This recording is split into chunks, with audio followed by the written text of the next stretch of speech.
Hello everyone, my name is Sayyam Shah and our topic is Digital Signature Authorization. Our group members are Tushar Dar, Sayyam Shah and Manav Chinchawde. So first of all, our topic is creating a digital signature authentication using a DSA algorithm. So what is digital signature authorization? Digital signature authorization is the process of using a digital signature to verify the authenticity and integrity of an electronic document, message or a transaction. The objective, what is the objective of this project? So the objective is to implement the DSA algorithm and evaluate its performance in terms of efficiency and security. So what is this DSA algorithm we are talking about? The DSA algorithm is based on the use of a private key and a public key to sign and verify digital documents and messages. So what is private key and public key?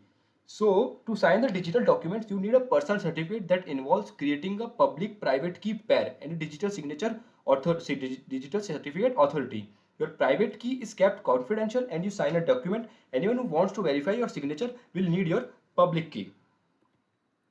Now we will explain how the algorithm works. So first of all, we will generate a public key or a private key pair using a DSA.generate function. Then we will hash the message using the hashing function, that is SHA-256 algorithm. Then we will sign the message. Then we will create a digital signature. Then after creating the digital signature will consist of two integers, that is r comma s, and this is the process of creating a signature. Then to verify the signature, this message is sent to the verifier for verifying which has its own public key, and if this public key matches with our original public key, then the signature is verified, else it is not verified. Now I would like to invite Tushar Dhar to explain the code. Thank you, Sayyam. Now, as for the code part, we can see here is the digital signature code. We can see that the first parameter creates a new DSA key, DSA.generate. It creates a key pair and stores the public key in a file called publickey.pem. Then the user is then prompted to enter the message, and then the code encodes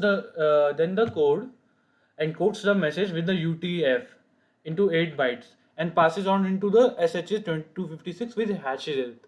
Now we can see that here the load public key option which I have commented here is the original public key which will be stored in this public key.pem.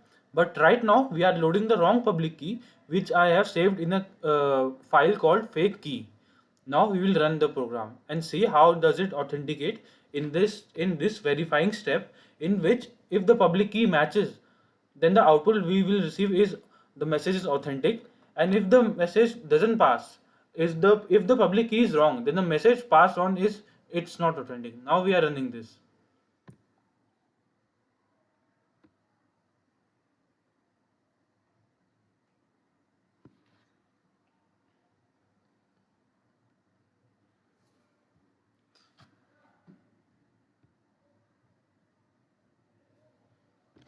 No errors.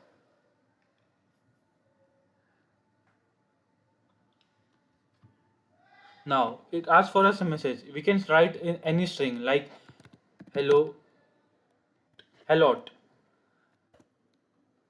The message is authentic. The message is not authentic as the public key passed on was a fake public key.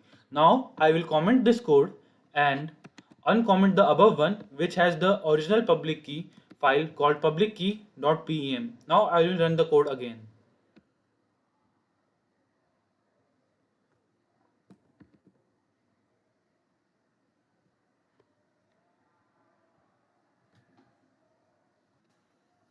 It again asks for a message. We can write it in any way, hello again. Now this shows that the message is authentic because the right public key was passed on to it. We can also see that signing and verifying the message takes time proportion of the size of the message and the size of the key, which is big O notation m plus k, where m is the size of the message and k is the size of the key. Thank you everyone.